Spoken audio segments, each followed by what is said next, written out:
You know, that when a child is born with some sort of defect or some sort of disability, that sometimes people pull out all the stops in helping the child and the family and doing corrective surgeries in the first year of life that are just radical in terms of reshaping faces or all sorts of things, instead of simply saying this child was never intended to live.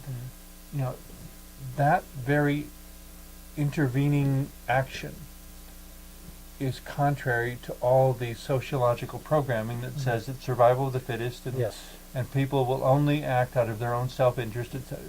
No, it's not true. I agree with you. There are millions of examples of people who have acted out of something much different than self-interest.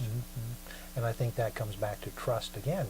If we trust ourselves to our own higher calling, whatever that might be, that we all have this sense of, I don't know, the sacred. Gee, I wasn't going to use that word, but I'll bring that out here anyway. It could mean a lot of things, but I think a lot of people, it's important that there be something that is sacred. Yes.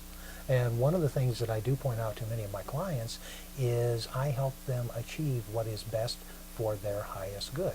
And I use that phrase repeatedly. But not their highest good only. Frequently, they'll ask me, okay, so what is my highest good? And I really believe, and here we're back to trust or even love again, that I believe we all have that awareness within us. And it's not selfish self-interest. It is advancement or enhancement of the species, the planet, the environment, what's good for all of us. I believe is getting very close. Individually and collectively. Yes, getting close to that, what's best for our highest good. That's not selfish.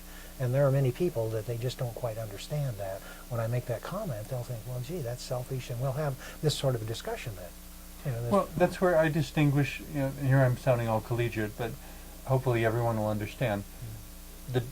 The necessity of distinguishing between what I call narcissistic individuality, that which is totally selfish, and relational individuality, which says, I look in the mirror and I see one face that is totally unique, and I know that I am one person who is totally unique, and I know that I exist in relationship to everything around me. To everything, that's right.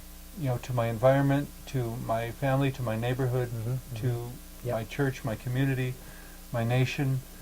I exist in relationship. And so that who I am as an individual needs to be involved in empowering and nurturing and sustaining all of those relationships.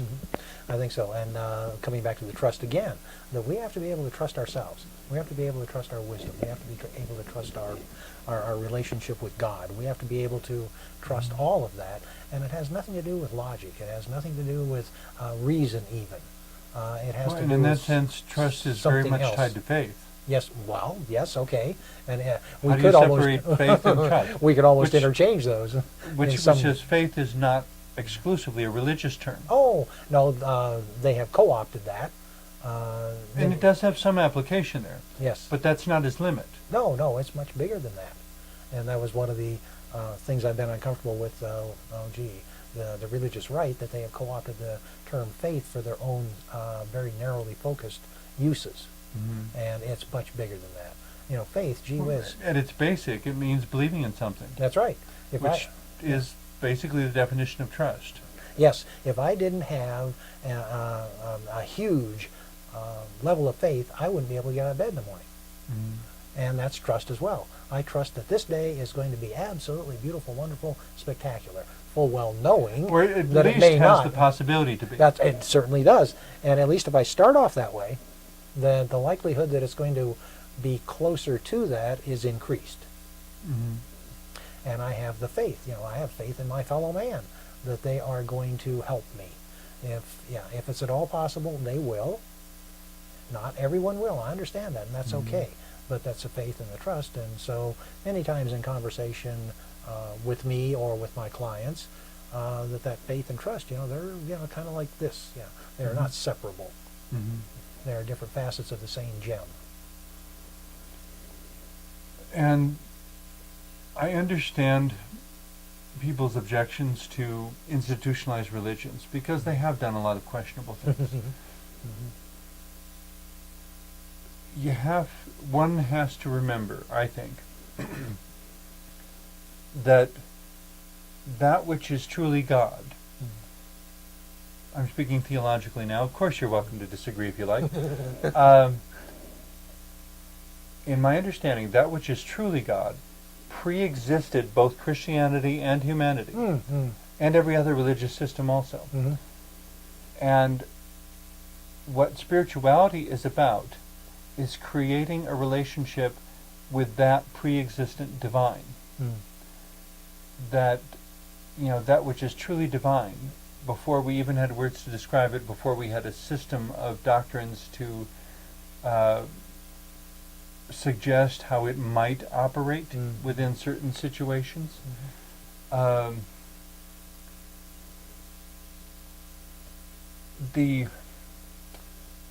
For those who find it frequently because of religious institutions' misbehavior, for those who find it difficult to relate to the idea of a personified sort of deity, what I point back to is the experience of awe. When you touch on something greater than yourself that is so real, that it is so beautiful or so beyond words that you are left with nothing but this sense of awe that just leaves you silent. Whether it's a sunset or one of the pictures from the Hubble telescope, whether it's the last person you would ever expect doing something kind and loving, and you would never guess that they had it in them to do that, or any number of things like that. I think that experience of awe is somehow really, really necessary to the embrace of our full humanity. But that means we have to trust in the possibility of something greater than ourselves existing. That, of course, is the best insurance you have against becoming narcissistic or selfish. It is, yes. To remember something greater than yourself. To trust that, yeah, and that's the faith and trust, yeah.